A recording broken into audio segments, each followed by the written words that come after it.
A Tale of Werewolves, Alphas, and Fated Destinies, written by Olivia Stone.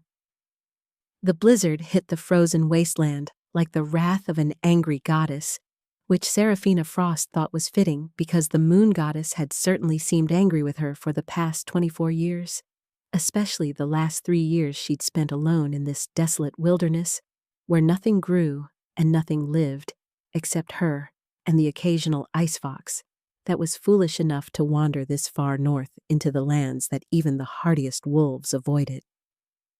Sarah huddled in her makeshift shelter, a pathetic combination of a natural cave and walls she'd constructed from packed snow and salvaged wood from a dead forest 2 miles south, and she listened to the wind howl with a fury that promised death to anything caught outside.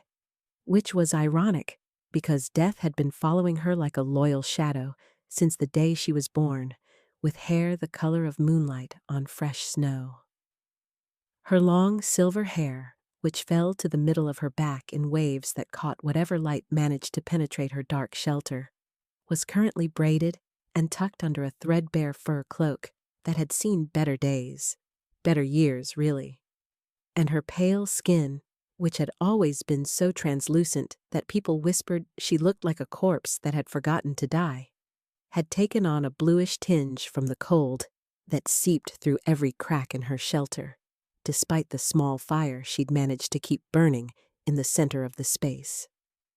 Her ice-blue eyes, which contained flecks of silver that seemed to glow in certain light, stared at the flames with the hollow gaze of someone who had stopped hoping for anything better than survival. And even survival seemed like a generous term for what she was doing, which was really just delaying the inevitable end that had been chasing her since Dorian Blackwood had marked her neck, and then died 3 days later while she slept beside him in their marriage bed. 3 years ago, the Silver Moon Pack had declared her death's bride, cursed by the moon goddess to kill any male who dared to claim her as a mate, and they had sentenced her to execution by fire because they said burning was the only way to cleanse a curse as dark as the one she carried in her very bones, in her very blood, in the silver hair that marked her as different from the moment she took her first breath, and her mother took her last. Sarah had escaped that night, had run into the mountains with nothing but the clothes on her back and a small pack of supplies she'd stolen from the healer's stores, and she had kept running until she found this place, this forgotten corner of the world where the cold was so brutal that even rogues didn't venture this far, where she could live alone and die alone and never have to watch another person look at her with fear and disgust and pity all mixed together in their eyes like poison. She had been 5 years old when her father had looked at her with those same eyes, when he'd told her that her mother's death was her fault, that her unnatural silver hair had stolen her mother's life force during the difficult birth, that she was a curse walking on 2 legs, and he couldn't bear to look at her anymore without seeing his dead mate's face. He had left her at the Pack orphanage that very night, had walked away without looking back, and Sarah had spent the next 16 years being raised by caretakers who did their duty but never showed her affection, never held her when she cried, never told her she was wanted or loved or valued as anything more than an extra pair of hands to scrub floors and prepare meals and tend to the younger orphans who at least had the decency to look normal. The fire crackled and popped, sending sparks dancing toward the low ceiling of her shelter, and Sarah added another precious piece of wood to the flames, even though she was running dangerously low on fuel, and the blizzard showed no signs of stopping anytime soon, which meant she might have to choose between freezing tonight or freezing tomorrow, and neither option was particularly appealing, though she had to admit there was a certain poetry to freezing to death in a blizzard after spending 3 years in self-imposed exile in the frozen wasteland. She had discovered her healing abilities when she was 12 years old, had accidentally saved a dying pup who'd been mauled by a bear, and for a brief moment she had thought maybe her gift would make people see her differently, would make them value her despite her cursed appearance, would give her a purpose that transcended being the ghost girl that everyone avoided. The pack had indeed found her useful after that, had called on her whenever someone was injured or sick, had used her skills without hesitation while still treating her like something unclean that needed to be kept at arm's length, and she had accepted this treatment because being useful felt better than being completely unwanted, because healing others gave her a sense of purpose, even if it didn't give her belonging. Her healing magic was different from normal pack healers, stronger and more intuitive, and she could sense injuries and illnesses in living beings like a sixth sense that was always turned on, always aware of the pain and suffering around her, which had made her childhood even more isolating because she could feel when people were uncomfortable around her, could sense their unease and fear like a physical sensation against her skin. When she was 21, the pack alpha had decided that it was time for Sarah to be mated, had chosen Dorian Blackwood, a beta warrior who was known for his cruelty and his temper, and had informed her that she would accept the match or be exiled for refusing an alpha's direct command. Dorian had looked at her with disgust on their wedding day, had told her in front of the assembled pack that he found her appearance revolting, that her silver hair made him think of death and decay, that marking her would be a duty he'd perform only because the alpha commanded it.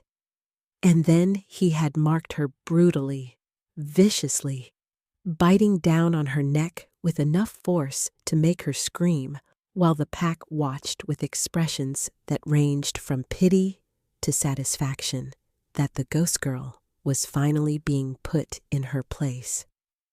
The 3 days of their marriage had been a nightmare that Sarah tried not to remember, tried to lock away in the deepest parts of her mind, where the memories couldn't reach her during her waking hours, though they haunted her dreams with regularity.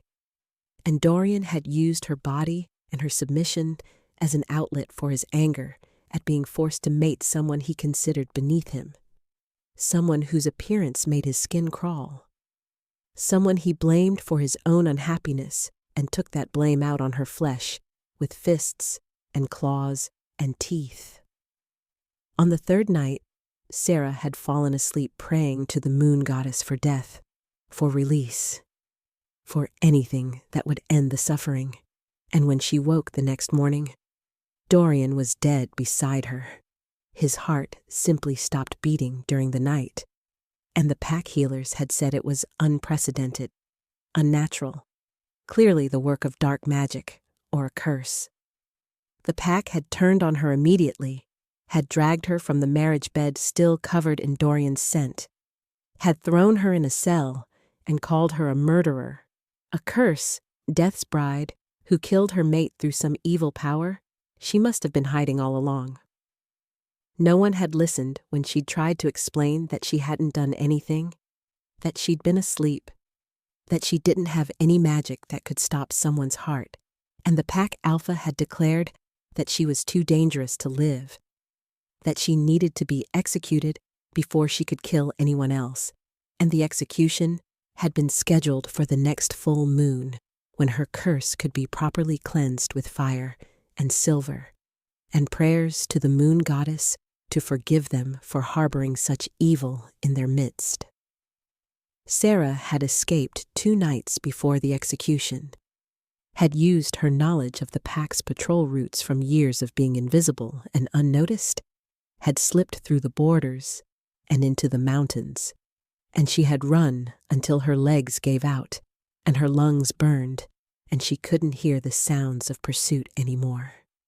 She had found this shelter 3 weeks into her flight, had decided that this frozen wasteland was as good a place as any to wait for death, and she had been waiting ever since, surviving but not living, existing but not thriving, going through the motions of gathering food and tending her fire and maintaining her shelter, while the days blurred together into an endless cycle of cold and loneliness and the persistent voice in her head that whispered she deserved this isolation, deserved this suffering, because she had killed Dorian even if she didn't know how she'd done it. The wind outside suddenly changed pitch, the howling taking on a different quality that made Sarah's healing senses flare to life with an urgency that had her sitting upright despite the exhaustion that weighed down her limbs like stones tied to a drowning victim. She could feel something out there in the blizzard, multiple somethings, actually, and they were in pain, terrible, agonizing pain that called to her healer's heart the way blood called to a predator. And she knew with absolute certainty that whatever was out there would die without help, would freeze to death in this storm that showed no mercy to the weak or the wounded or the lost. Every rational thought in her mind screamed at her to stay inside, to ignore the pull of her healing instincts, to remember that she was cursed, and that anyone she helped might end up dead like Dorian. But Sarah had spent 3 years in isolation, punishing herself for a death she still didn't understand. Had spent 3 years being so careful not to touch another living being for fear of bringing death with her touch. And she was so tired of being afraid, so tired of running from her own nature, so tired of letting fear make all her decisions.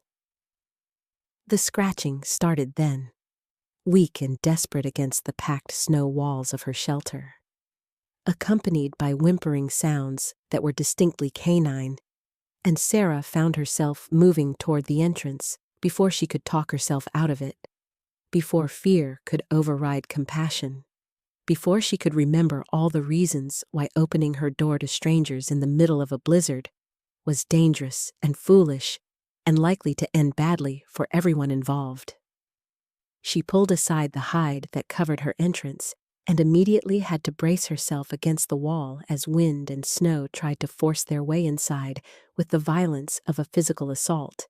And through the whiteout conditions, she could see shapes, large shapes, moving toward her with the last dregs of strength that desperation provides when death is the only alternative. Sarah widened the entrance, and 12 massive wolves stumbled, crawled, and collapsed through the opening into her shelter, their enormous bodies filling the small space until there was barely room for her to move. And she stood frozen with her back pressed against the cave wall as she stared at the largest wolves she had ever seen in her entire life. They were all silver, every single one of them, with thick winter coats that ranged from pure white silver to darker gray silver, and their eyes, when they looked at her, were shades of blue and pale gray that seemed to glow in the firelight, intelligent and aware, and watching her with an intensity that made her skin prickle with the awareness that these were not ordinary wolves. These were shifters who had been caught in their wolf forms and couldn't shift back, which meant they were dangerously depleted of energy and strength. The largest wolf, a massive beast that had to be at least 4 feet tall at the shoulder, with a thick ruff of silver fur around his neck and eyes the color of pale, silver-gray ice, fixed his gaze on her with such focused intensity that Sarah felt pinned in place like a butterfly on a collector's board. And there was something in those eyes that made her healing senses scream with awareness, with recognition, with a pull she didn't understand but couldn't ignore. Her death sight activated then, that terrible, cursed aspect of her healing gift that let her see when living beings were close to death, and she saw the dark shadows clinging to 3 of the wolves like shrouds, including the largest one whose silver eyes had not left her face since he'd collapsed just inside her shelter. They were dying. All 3 of them would be dead within hours without intervention, and the other 9 wolves were severely weakened and would likely follow their packmates into death before the night was through if Sarah didn't do something, didn't use her healing magic, despite knowing it would drain her already depleted energy reserves, despite knowing that helping them might expose her to discovery and judgment and possibly execution if they were from a pack that had heard about the cursed Omega who killed her mate. She should let them die, should preserve her own strength, should remember that she was barely surviving herself and couldn't afford to waste her limited resources on strangers who would probably hate her anyway once they saw what she was, once they shifted back to human form and saw her silver hair and pale skin and recognized her as something unnatural, something cursed, something that should be avoided at all costs. But looking at those 12 pairs of eyes watching her, seeing the pain and exhaustion and desperate hope in their gazes, feeling the way her healing gift pulled at her core like a hook embedded in her very soul, Sarah knew she couldn't walk away, couldn't let them die, couldn't ignore suffering when she had the power to ease it, even if that power came with a curse she didn't fully understand. "I'm going to help you," she whispered, her voice rough from disuse and hoarse from breathing the cold, dry air, and she moved away from the wall toward the wolves, with hands that trembled not from fear, but from the bone-deep exhaustion that had been her constant companion for 3 years. "I don't know who you are or where you came from or why you're out in this storm, but I can't let you die. I can't watch death take anyone else, even if you end up hating me for it. Even if helping you ends up being another mistake I'll have to live with for however long I have left." She knelt beside the largest wolf, the one with silver-gray eyes that watched her with an awareness that was far too human for an animal, and she placed her pale, trembling hands on his thick fur, feeling the ice crystals that had formed there, feeling the way his body temperature had dropped to dangerous levels, feeling the dark shadow of death clinging to him like a lover's embrace. "I'm cursed," she told him, her voice breaking as tears she hadn't known she was holding back suddenly flooded her eyes and spilled down her cheeks. "Everyone says I kill anyone who gets close to me, anyone who tries to claim me, anyone who marks me, and maybe they're right. Maybe I am death's bride like they called me, but I have to try to save you anyway because I'm so tired of death, so tired of loss, so tired of being afraid of my own touch." She activated her healing magic, pulling from the deep well of power that lived at her core, and she felt the familiar warmth spread from her hands into the wolf's body. Felt her life force beginning to transfer to him, pulling him back from the edge of death that had been reaching for him with cold fingers, and the wolf's eyes widened with what looked like shock and something else, something that might have been recognition or understanding, or the awakening of awareness that made Sarah's heart stutter in her chest, even as she focused on keeping him alive, on pulling the other 2 dying wolves back from death's door, on saving these strangers who had stumbled into her shelter during the worst blizzard she'd seen in 3 years of living in this frozen wasteland. And she didn't know yet that saving them would change everything, would unravel the curse she'd been carrying, would lead her to the destiny she'd stopped believing in the day Dorian died and her world had ended. The healing took everything Sarah had left and then demanded more, pulling from reserves of strength she didn't know she possessed, dragging life force from the very marrow of her bones as she worked frantically to stabilize all 12 wolves who had collapsed in her shelter like fallen soldiers after a battle they had barely survived. She moved from wolf to wolf with hands that glowed faintly silver with healing magic, a phenomenon she had never witnessed in her own abilities before tonight, and she wondered distantly if this was what happened when a healer pushed past all reasonable limits, past all the safety protocols her childhood teachers had drilled into her about never depleting yourself completely because a dead healer couldn't help anyone. The 3 wolves who had been closest to death required the most intensive care, and Sarah found herself lying across the largest wolf's massive form, her small body draped over his silver fur as she channeled healing energy directly into his core, feeling his heartbeat strengthen beneath her cheek, feeling the death shadow that had been clinging to him slowly dissolve like morning mist under sunlight. She was crying without realizing it, tears streaming down her pale cheeks and soaking into silver fur, and she was talking to him in a rambling, delirious monologue that spilled out of her like poison from a lanced wound, words she had never said to another living being, because there had been no one to say them to for 3 years, no one who would listen without judgment, no one who would care about the broken Omega who lived alone in the wasteland. "You're so beautiful," she whispered against his fur, her voice barely audible over the howling wind outside. "Silver like me, silver like the moon, silver like the hair that everyone says marks me as cursed, but you're not cursed. You're magnificent. You're strong and powerful, and you deserve to live. You all deserve to live, even though I don't know you. Even though you'll probably hate me when you shift back and see what I am. See that I'm the ghost girl, the death bride, the cursed Omega who killed her mate." Her healing magic pulsed through her hands in waves that left her gasping and dizzy, and she forced herself to keep going, to push past the exhaustion that was trying to drag her down into unconsciousness, to ignore the way her vision was starting to blur and darken at the edges. "His name was Dorian," she continued, the confession pouring out of her like blood from a mortal wound.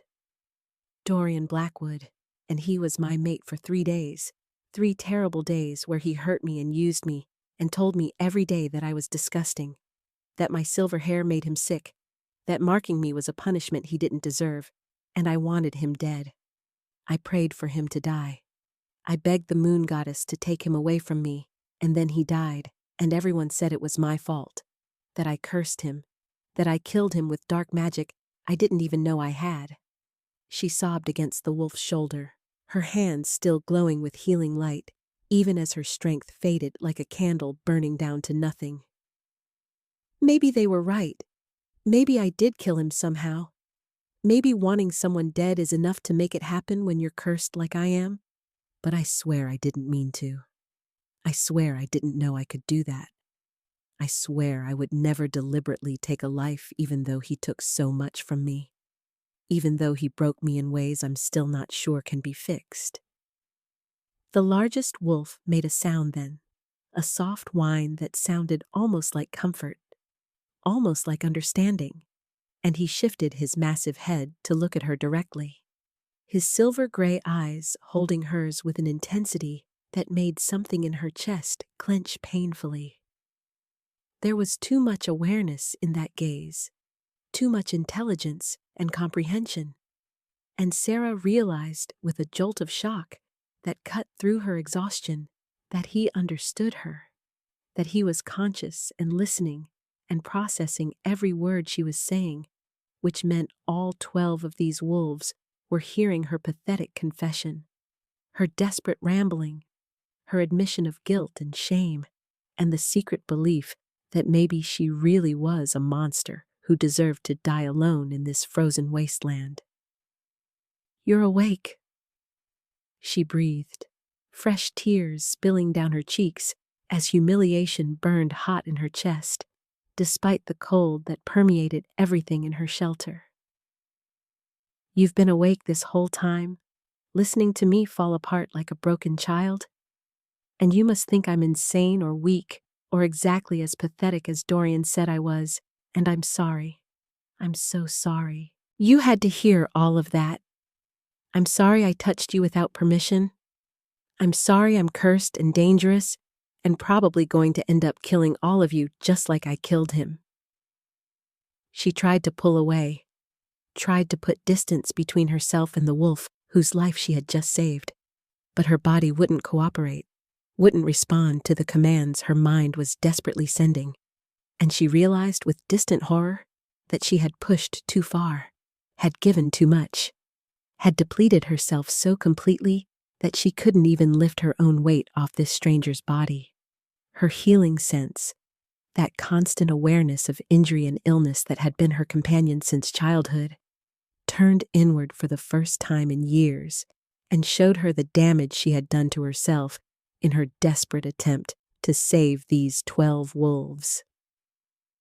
Her life force was dangerously low, barely a flicker where there should have been a steady flame, and her body was starting to shut down in a last-ditch attempt to preserve whatever energy remained, and she could feel the cold creeping into her bones in a way that had nothing to do with the temperature in her shelter and everything to do with the fact that she was dying, that she had given too much, and now death was coming to collect the debt she owed.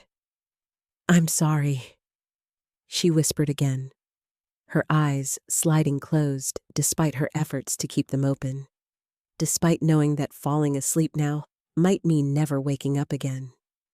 "I'm sorry I couldn't do more. I'm sorry I'm too weak to finish healing all of you properly. I'm sorry that saving you might end up being the last thing I do. But at least I'll die having done something good.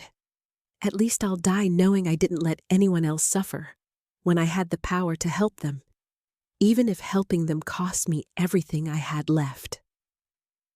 The darkness was pulling at her now, insistent and seductive, promising rest and peace and an end to the loneliness that had been eating at her soul for 3 years, and Sarah let herself sink into it because fighting seemed pointless when she was so tired, when she had been tired for so long, when the idea of just letting go and floating away into nothingness sounded like the greatest mercy the moon goddess could grant her. She wasn't sure how much time passed before awareness started to creep back in around the edges of the darkness, pulling her reluctantly back toward consciousness with the persistence of a tide that refused to be denied. Sarah became aware first of warmth, blessed warmth that surrounded her completely, soaking into her frozen limbs and chasing away the deathly chill that had been consuming her from the inside out. And then she became aware of softness beneath her, something far more comfortable than the packed earth and thin furs that made up her usual sleeping arrangements. Her eyes felt like they were weighted down with stones when she tried to open them, her lashes fluttering uselessly against cheeks that felt tight with dried tears. And it took several attempts before she managed to crack them open enough to see where she was, and what she saw made absolutely no sense to her exhausted, confused mind. She was lying in a proper bed, an actual bed with a real mattress and clean sheets that smelled of pine and winter air, and she was covered with furs that were thick and luxurious and nothing like the threadbare pelts she had been surviving with in her shelter. And the room around her was made of stone and wood, with a high ceiling and a fireplace that crackled with a proper fire that put her pathetic attempts at heat to shame. This wasn't her shelter, wasn't her cave, wasn't anywhere she recognized, and panic started to claw at her chest as she tried to sit up, tried to figure out where she was and how she had gotten here and whether she was a prisoner or a guest or something else entirely. "Easy, child," a voice said from somewhere to her left, female and aged and carrying the kind of authority that came from decades of being obeyed without question. "You've been unconscious for 4 days, and your body needs more time to recover from the foolish thing you did, depleting yourself so completely to save those 12 silver wolves who stumbled into your shelter during that blizzard." Sarah's head turned toward the voice, the movement sending waves of dizziness through her skull. And she saw an elderly woman sitting in a chair beside the bed, her face lined with age but her eyes sharp and assessing, the pale blue gaze of someone who saw far more than they let on. "Where am I?" Sarah asked, her voice coming out as a hoarse croak that barely sounded human. "What happened to the wolves? Are they alive? Did I save them? And how did I get here? And who are you? And am I a prisoner?"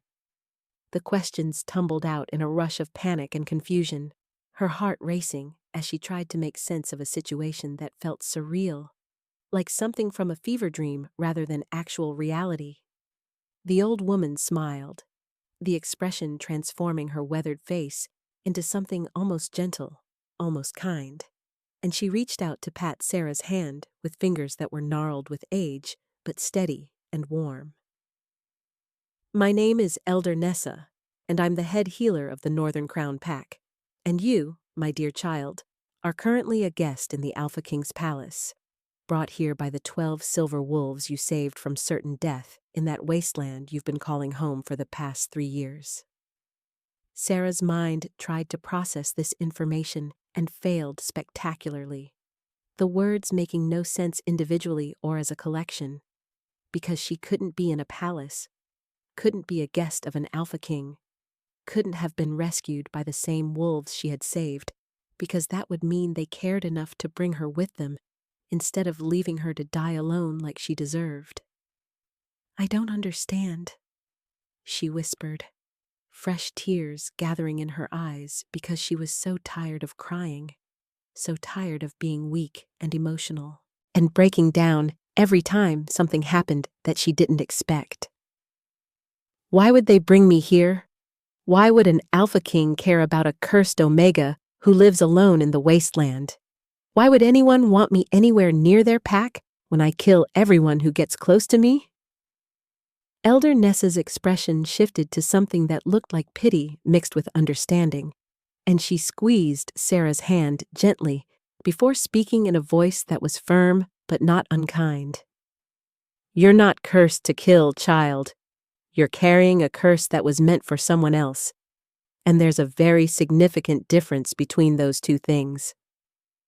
The words hung in the air between them like a bomb waiting to explode, and Sarah stared at the old woman with her mouth slightly open, her mind unable to grasp what she was hearing, unable to reconcile this new information with everything she had believed about herself for the past 3 years. "What do you mean?" she asked, her voice barely above a whisper, afraid that speaking too loudly would shatter this moment like glass, and she would wake up back in her shelter, alone and cold and still cursed. "I mean that I've examined you thoroughly while you were unconscious, with your Alpha King's permission, of course, and I found traces of death magic clinging to your life force like parasites feeding off a host," Elder Nessa explained, her healer's voice taking on the clinical tone of someone discussing a patient's symptoms. "The magic isn't yours. It doesn't originate from you. It was transferred to you when your mate Dorian marked you, which means Dorian was the one who was cursed, not you, and when he marked you, the curse jumped from his body to yours like a disease seeking a new host, and then it killed him because that's what death curses do. They kill their original host once they found a new one to latch onto." Sarah felt like the world had tilted sideways, like gravity had suddenly decided to work in a different direction, and she couldn't breathe, couldn't think, couldn't process what she was being told, because it was too much, too impossible, too different from the truth she had built her entire existence around for 3 years. "So, I didn't kill him?" The question came out broken and desperate, the words of someone who had been carrying crushing guilt for so long that the idea of being free from it felt more terrifying than comforting. "I didn't kill Dorian. I didn't curse him. I'm not Death's bride?" Elder Nessa shook her head slowly, her expression sad as she watched Sarah fall apart with the weight of this revelation. "You didn't kill him, child. You never could have killed him. You don't have that kind of magic in you. You're a healer, not a destroyer. And the only thing you're guilty of is being in the wrong place at the wrong time and having a mate who was cursed by someone who wanted him dead." The old woman paused, letting that sink in before continuing in a gentler voice. "But I need you to understand something important, Sarah. The curse didn't die when Dorian died. It transferred to you. and you've been carrying death magic in your body for 3 years, slowly being consumed by it, slowly dying from the inside out. And if you had stayed in that wasteland much longer, if you hadn't used so much of your healing magic to save those wolves, if you had remained isolated and alone, you would have been dead within another year, maybe less. Sarah's hands were shaking, her entire body trembling with emotions she couldn't name, couldn't categorize, couldn't begin to understand, and she felt like she was breaking apart at the seams, like everything she thought she knew about herself was dissolving like salt in water. "I've been carrying a death curse for 3 years?" she asked, her voice high and thin with barely suppressed hysteria. "I've been dying this whole time, and I didn't even know it. And everyone thought I was a monster. And I let myself believe I was a monster. And I exiled myself and lived alone and suffered in isolation because I thought I deserved it. Because I thought I was dangerous. Because I thought I killed my mate, when really he was the one who was cursed, and I was just the unlucky Omega who got caught in the crossfire." The words came faster and faster, her breathing becoming rapid and shallow, and she could feel panic rising in her chest like floodwater, threatening to drown her in the overwhelming realization that she had wasted 3 years of her life. 3 years of suffering and loneliness and self-imposed punishment, all based on a lie, all because no one had bothered to examine her properly, all because everyone had been so quick to believe the worst about the strange Omega with silver hair who had never quite fit in anywhere. "Breathe, child," Elder Nessa commanded, her voice cutting through Sarah's spiraling panic like a knife through silk. "Breathe deeply and slowly, in through your nose and out through your mouth. And listen to me very carefully, because what I'm about to tell you is important."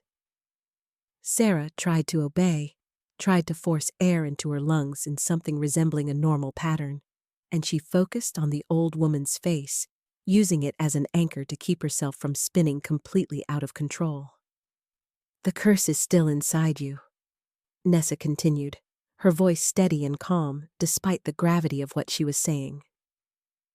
"I've been working to extract it slowly, carefully, piece by piece, because removing a death curse isn't something that can be rushed without killing the host, and you've been unconscious for 4 days while I've been pulling the magic out of your system bit by bit, like removing poison from a wound."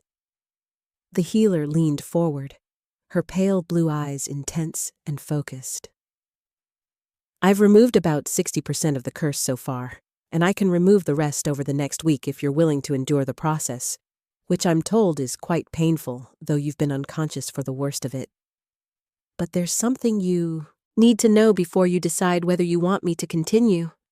Sarah's heart was pounding so hard she could feel it in her throat, could taste her own fear like copper on her tongue, and she forced herself to ask the question, even though she was terrified of the answer.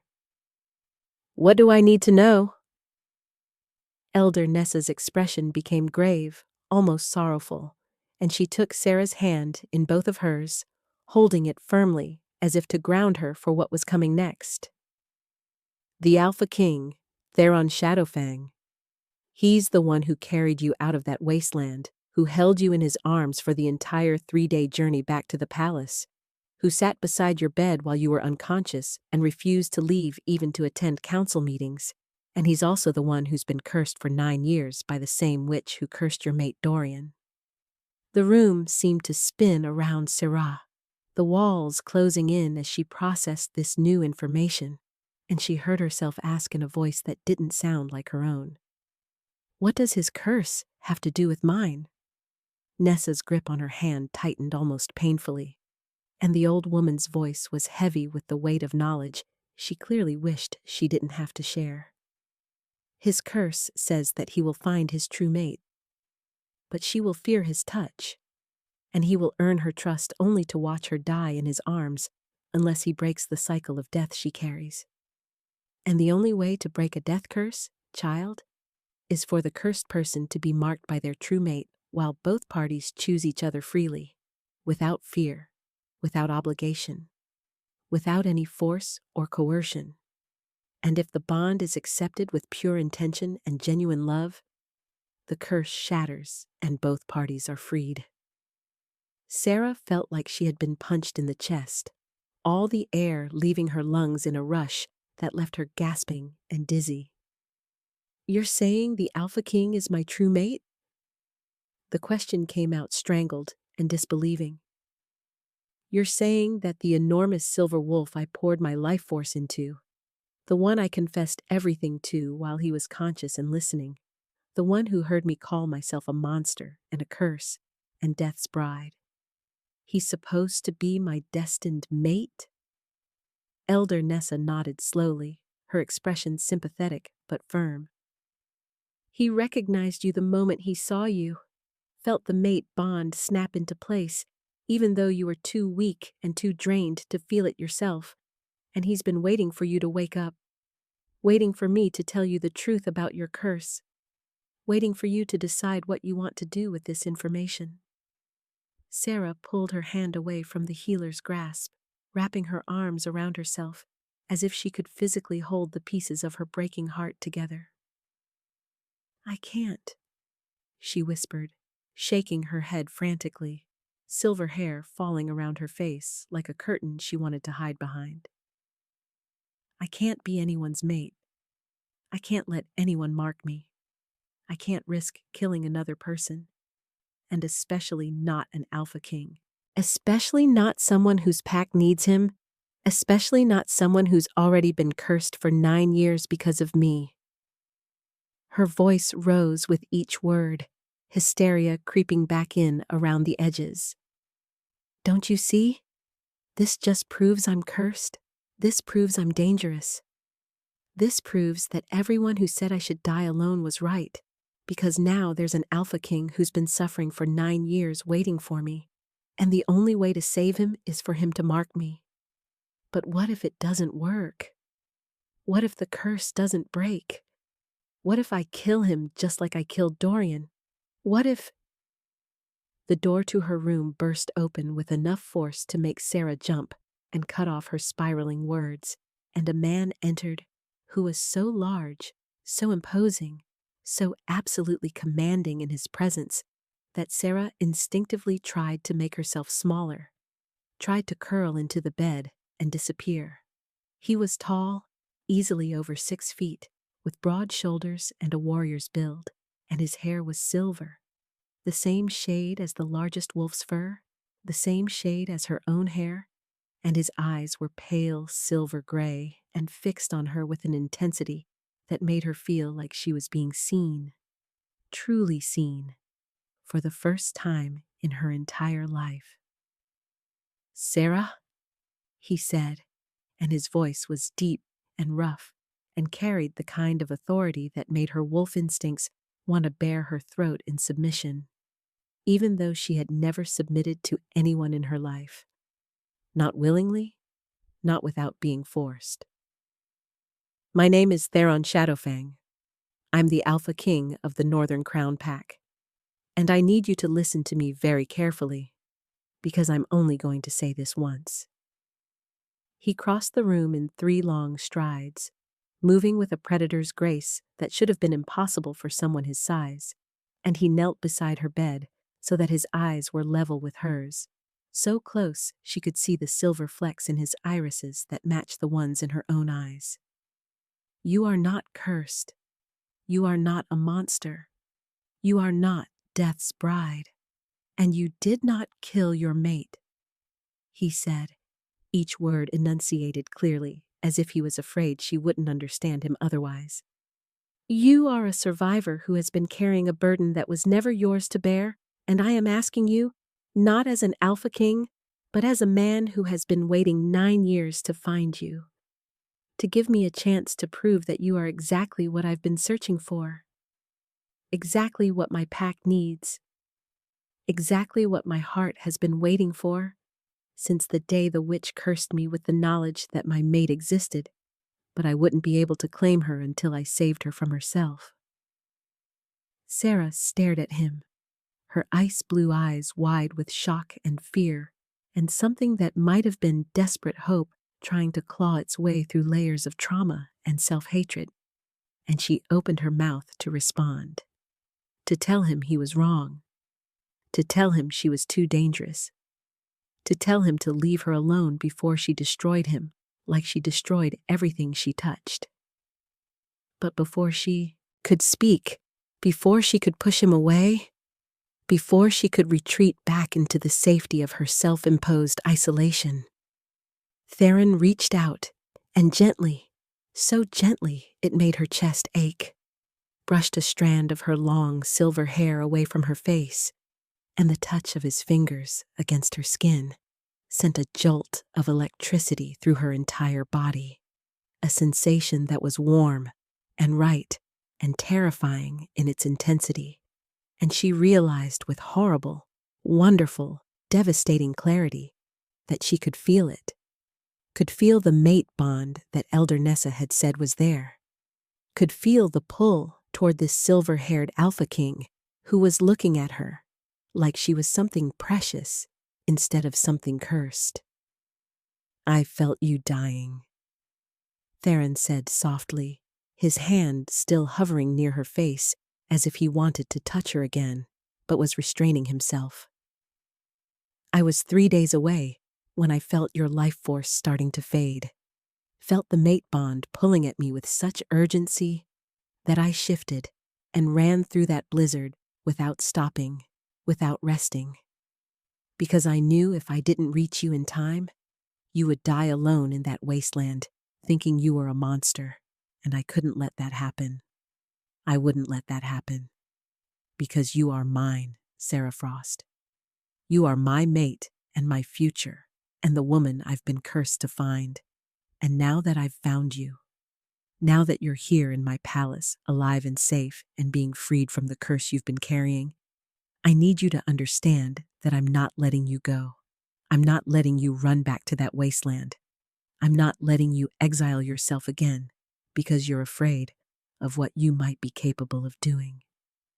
His words hung in the air between them, a declaration and a promise and a challenge all rolled into one, and Sarah felt something crack open inside her chest, some wall she had built around her heart to protect herself from more pain, more rejection, more proof that she was unwanted and unworthy and better off alone.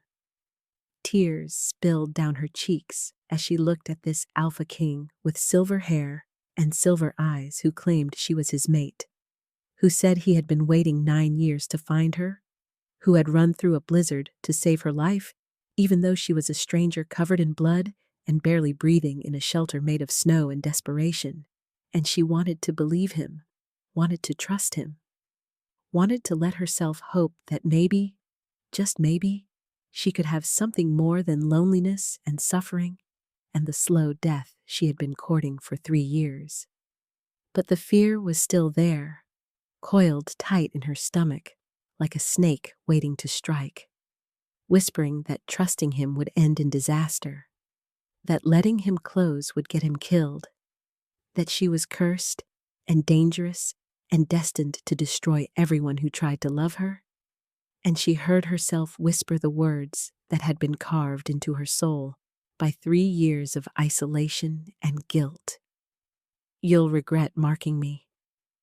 But even as she said it, even as she tried to push him away with the warning, she could see him smile, could see something that looked like triumph flash in those silver-gray eyes, and his response made her heart stop in her chest before it started beating again twice as fast. Theron's smile was not the condescending smirk of a man who thought he knew better than her, was not the cruel twist of lips that Dorian had worn when he looked at her with disgust, but rather the soft, genuine expression of someone who had just heard exactly what he expected to hear and was relieved that his assumptions had been correct. And when he spoke, his voice was warm and certain and filled with a conviction that made Sarah's carefully constructed walls tremble like they were made of paper instead of stone. "I already regret not doing it sooner," he said, the words falling between them like a sacred vow, like a promise written in starlight, like the answer to a question Sarah hadn't known she was asking. I've wasted 9 years searching for you. 9 years of watching other alphas find their mates while I remained alone. 9 years of ruling a kingdom without the partner the moon goddess intended for me. And now that I've found you, now that you're here in front of me, alive and being freed from a curse that was never yours to carry, the only regret I have is that I didn't find you 3 years ago when you first went into exile. That I didn't save you from those 3 years of suffering alone in that wasteland. That I didn't mark you the moment I pulled you from that shelter and felt the mate bond settle into place, like the final piece of a puzzle I'd been trying to solve my entire adult life. Sarah couldn't breathe, couldn't think, couldn't process the magnitude of what he was saying, because no one had ever spoken to her like this. No one had ever looked at her with such raw honesty and desire and determination to make her understand that she was wanted. And she found herself trapped between the overwhelming urge to run away and the equally overwhelming urge to lean into his touch, to let herself believe that maybe this time would be different, that maybe this alpha was different, that maybe the moon goddess hadn't cursed her, but had instead been protecting her, keeping her safe until she could find the one person who would see past her silver hair and pale skin and tragic history to the woman underneath who was so tired of being afraid. You don't know what you're saying, she whispered, her voice breaking on the words as tears continued to stream down her cheeks, unchecked and unashamed. You don't know me. You don't know what I've done, what I've survived, what I might do to you if you mark me. And I can't bear the thought of watching another person die because of me, especially not you, especially not when your pack needs you, especially not when you've already suffered for 9 years because some witch cursed you with knowledge of a mate you couldn't have. She was rambling again, words tumbling out in a desperate attempt to make him understand the danger, to make him see reason, to make him walk away before it was too late.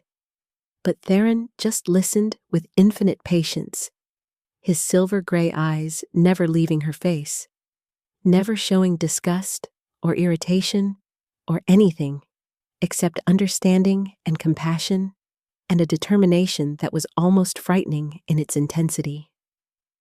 I know that you saved my life and the lives of my 12 elite guards without hesitation, even though you were dying yourself, even though helping us cost you what little strength you had left, even though you had no reason to trust that we wouldn't hurt you, or reject you, or condemn you for the curse everyone told you that you carried. Theron said, his voice steady and sure as he reached out to take her trembling hand in his much larger one, his touch gentle despite the obvious strength in his fingers, despite the calluses that spoke of years of wielding weapons and leading warriors into battle. I know that you lived alone for 3 years in conditions that would have killed most wolves within weeks, that you survived on your own with nothing but your healing skills and your determination to protect others from what you thought you were, that you punished yourself for a crime you didn't commit because no one bothered to look deeper. No one bothered to question whether the cursed Omega with silver hair might actually be the victim instead of the villain. His thumb brushed across her knuckles in a gesture that was both soothing and intimate, and Sarah felt her wolf, the part of her that had been silent and dormant for so long, suddenly surged to life with a recognition that was primal and undeniable. I know that you're terrified of letting anyone close, because the last person who marked you hurt you in ways that left scars not just on your body, but on your soul. And I know that asking you to trust me, to believe that I won't hurt you the way Dorian did, is asking you to be brave in a way that feels impossible after everything you've survived. Elder Nessa cleared her throat from her position beside the bed, drawing both their attention, and the old healer's expression was knowing and perhaps slightly amused as she looked between them. "I'll leave you two to talk," she said, standing with the careful movements of someone whose bones had seen too many winters. "But before I go, I need to make something very clear to both of you. The curse extraction process needs to be completed within the next 3 days, or the death magic will begin to regenerate and strengthen. And once that happens, removing it becomes exponentially more difficult and potentially fatal to the host. Which means Sarah has a choice to make, and she needs to make it soon." The healer paused at the door, turning back to fix Sarah with a penetrating stare that seemed to see straight through to her deepest fears and insecurities. "That choice, child, is whether you're going to let fear control the rest of your life, or whether you're going to be brave enough to reach for the happiness that's being offered to you. Because I've lived for 73 years, and I've learned that the moon goddess doesn't make mistakes. She doesn't curse people for entertainment, and she doesn't bring true mates together just to watch them suffer. So perhaps, instead of assuming the worst, you might consider that everything you've been through, all the pain and loneliness and suffering, was leading you here, to this moment, to this alpha who has been waiting 9 years to find you, and who looks at your silver hair not as a curse, but as a blessing that marks you as his." The door closed behind Elder Nessa with a soft click that seemed impossibly loud in the sudden silence of the room, and Sarah found herself alone with Theron, alone with this alpha king who claimed to be her mate, alone with possibilities that felt too enormous and too fragile to even contemplate without risking complete emotional collapse. "Tell me about the curse," she said finally, her voice stronger than it had been, her healer's mind latching onto the clinical details as a way to process the overwhelming emotional situation she found herself in. "Tell me exactly what the witch said to you, exactly what conditions have to be met to break it, because I need to understand what we're dealing with. I need to know what happens if we try and fail. I need to know all the risks before I can even begin to consider whether this is possible." Theron nodded, as if he had been expecting this request, as if he understood her need to approach this logically rather than emotionally, and he settled himself more comfortably beside her bed, his hand still holding hers, as if he was afraid she would disappear if he let go.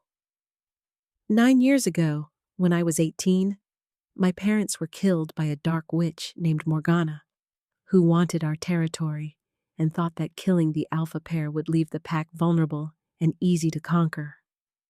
Theron began, his voice taking on the distant quality of someone recounting a painful memory that had been lived and relived countless times.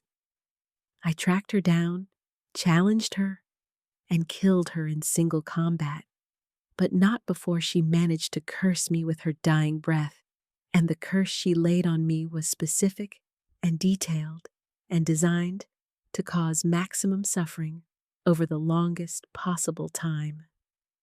He paused, his jaw clenching as he remembered, and Sarah found herself squeezing his hand in unconscious comfort, offering support to this alpha who had suffered for nearly a decade because of a witch's vengeance.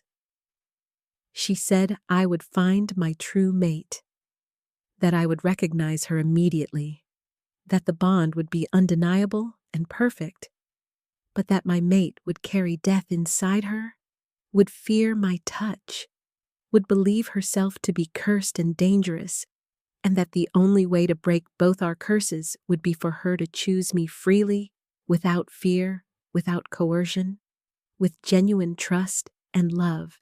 And if she chose me for the wrong reasons, if she accepted the bond out of obligation or pressure or anything except authentic desire, then the curse would remain and I would watch her die in my arms within 3 days of marking her, just as her previous mate had died 3 days after marking her."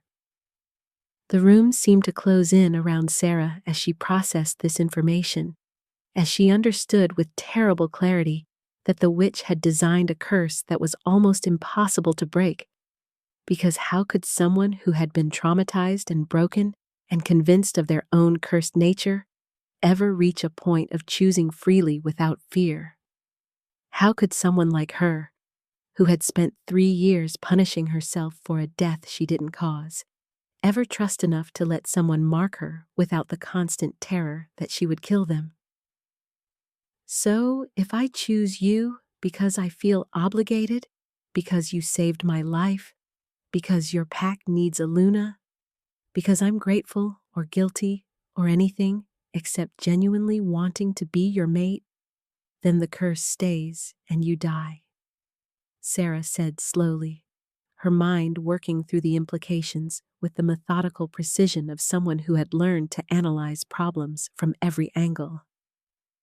"And if I don't choose you at all, if I refuse the bond and walk away, then you remain cursed forever, searching for a mate you can never have, and I remain carrying a death curse that will kill me within a year. So really, there's no good option here.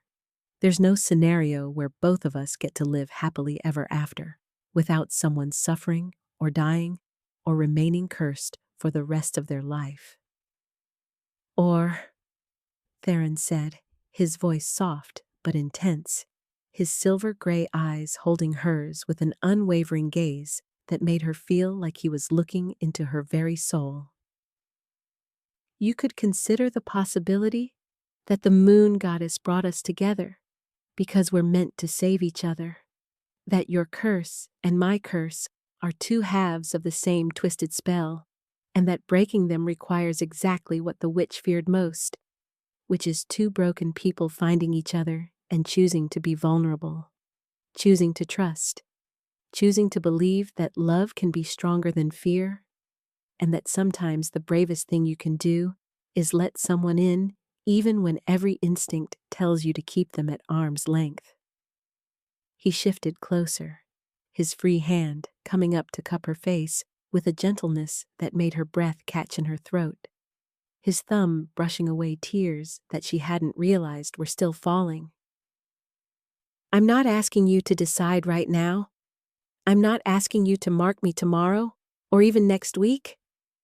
I'm asking you to stay here in the palace, to let Elder Nessa finish removing the death curse from your system, to give me time to show you that I'm not Dorian, that I would never hurt you the way he did, that my intention isn't to use you or control you or diminish you, but rather to stand beside you as an equal partner, to value your healing gifts and your compassionate heart and your strength that you don't even recognize you have because you've spent so long believing you're weak and cursed and better off alone."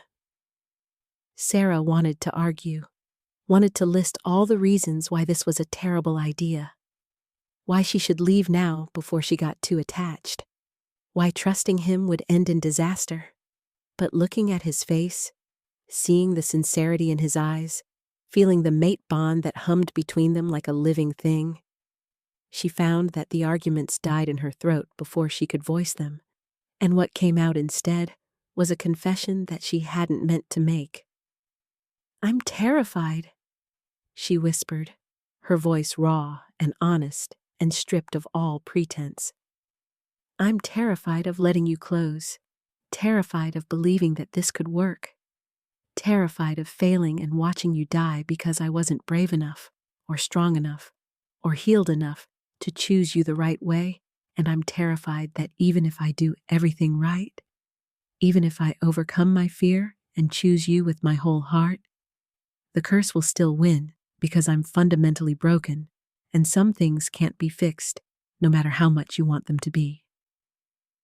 The words hung in the air between them, vulnerable and painful and achingly honest, and Theron responded not with words but with action, pulling her into his arms with a care that suggested he was holding something infinitely precious, something that might shatter if he wasn't gentle enough, and Sarah found herself pressed against his chest, feeling his heartbeat steady and strong beneath her ear, feeling his warmth seeping into her cold skin, feeling safe in a way she hadn't felt since before her mother died, giving birth to her 24 years ago.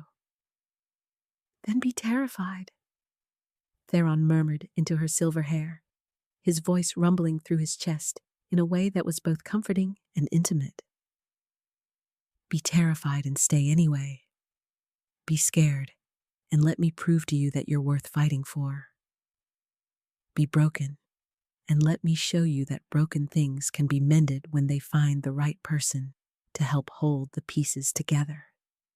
His arms tightened around her fractionally, enough to make her feel secure, but not enough to make her feel trapped, and Sarah realized with a jolt of surprise that she was clinging to him, her fingers fisted in his shirt, her body pressed against his, as if she was trying to absorb his certainty through osmosis. I'm going to court you properly, he continued, his tone taking on a note of determination that suggested he had already made plans and was simply informing her of decisions that had been reached. I'm going to spend the next few weeks showing you what it means to be valued and respected and cherished. I'm going to introduce you to my pack and let you see that not everyone fears silver hair and healing magic.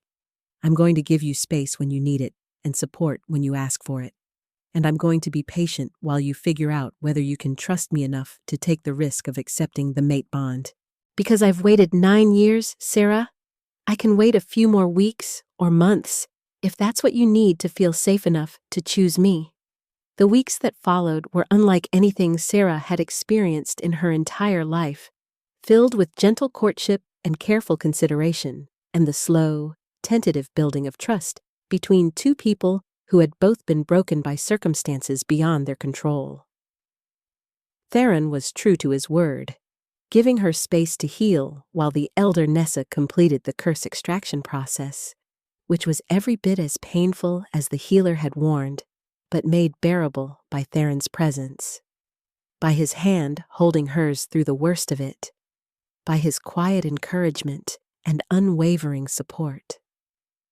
He introduced her to his 12 elite guards, who thanked her profusely for saving their lives in the wasteland, and he showed her around the palace and the pack territory, introducing her to wolves who looked at her silver hair with admiration rather than fear, who called it moon-blessed and special, and a sign of the moon goddess's favor.